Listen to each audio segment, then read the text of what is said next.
اگر آپ اللہ پاک سے دعا کر رہے ہو تو یقین رکھو کہ اللہ پاک آپ کی دعا ضرور قبول فرمائے گا۔ میں آپ کو ایک ڈاکٹر کا واقعہ سناتا ہوں کہ اللہ پاک کیسے اپنے بندوں کی دعائیں قبول فرماتا ہے۔ ڈاکٹر احمد اس شخص کا نام تھا، اپنے ملک کی کنٹری کے بڑے ڈاکٹرز میں اس کا شمار تھا۔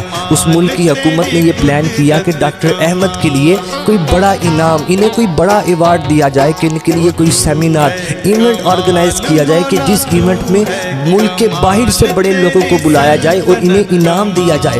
ڈاکٹر احمد کو پتا چلا تو بہت خوش ہوئے کہ میرے اعزاز کے لیے اتنی بڑی تقریب۔ اب ڈاکٹر صاحب نے اس ایونٹ میں جانے کے لیے فلائٹ بک کی، مثلا جس دن ایونٹ ہے اس سے ایک دن پہلے آپ نے فلائٹ بک کی۔ اب جہاز میں بیٹھے ہیں، جہاز اڑ گیا، آپ سوچ رہے ہیں کہ زندگی میں پہلی بار مجھے اتنا بڑا انعام دیا جا رہا ہے، اتنا بڑا ایوارڈ دیا جا رہا ہے۔ اب اچانک ہی موسم خراب ہوتا ہے، جہاز ہچکولے کھانے لگتا ہے۔ اچانک اعلان کیا جاتا ہے کہ ایمرجنسی لینڈنگ کی جا رہی ہے، شاید جہاز میں کوئی ٹیکنیکل خرابی ہے۔ اب چھوٹے ایئرپورٹ پر جہاز لینڈ کر دیا گیا۔ اب ڈاکٹر صاحب بڑے پریشان ہیں کہ وہ ایونٹ جو میرے لیے رکھا گیا، میرے لیے لوگ آ رہے ہیں، میں ہی نہ پہنچا وہاں تو پھر کیا ہوگا؟ ڈاکٹر صاحب بڑے پریشان ہیں۔ عملے سے بات کی، وہ کہنے لگے کہ جہاز میں ٹیکنیکل خرابی ہے، ایئرپورٹ چھوٹا ہے، عملہ نہیں ہے، یہ اب جہاز کل ہی اڑے گا۔ ڈاکٹر صاحب بڑے پریشان ہیں، میں کیا کروں؟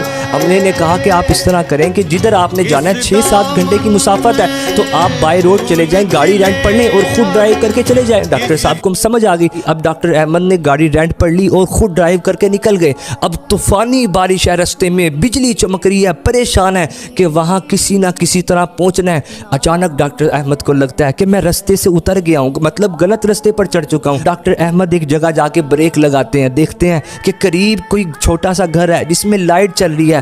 گاڑی کھڑی کی اور دروازے کو جا کے کھٹکھٹایا، اندر سے کوئی بوڑھی عورت باہر آئی۔ پوچھا بیٹا کون ہو؟ کہنے لگے کہ میں رستہ بھٹک چکا ہوں۔ اب اس بوڑھی خاتون نے انہیں اندر بلایا، جو گھر پکا تھا کھانے کے لیے سامنے رکھ دیا۔ اچانک ڈاکٹر کی ایک کمرے میں لیٹے ہوئے نوجوان پر نظر پڑتی ہے۔ اب اس ڈاکٹر نے کہا کہ وہ کون لیٹا ہوا ہے؟ وہ کہنے لگی کہ یہ میرا پوتا ہے، بیمار ہے، سخت بیمار ہے، میں نے ہر ڈاکٹر کو اس کا چیک اپ کروایا، ہر ڈاکٹر نے یہی کہا کہ اس کا علاج صرف ڈاکٹر احمد کر سکتا ہے۔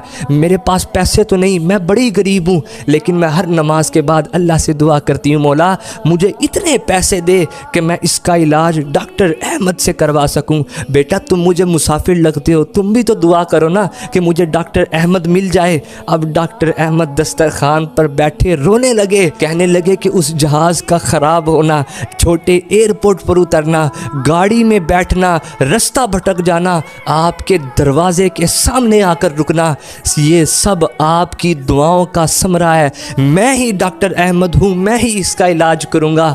ارے اللہ سے دعا کر رہے ہو تو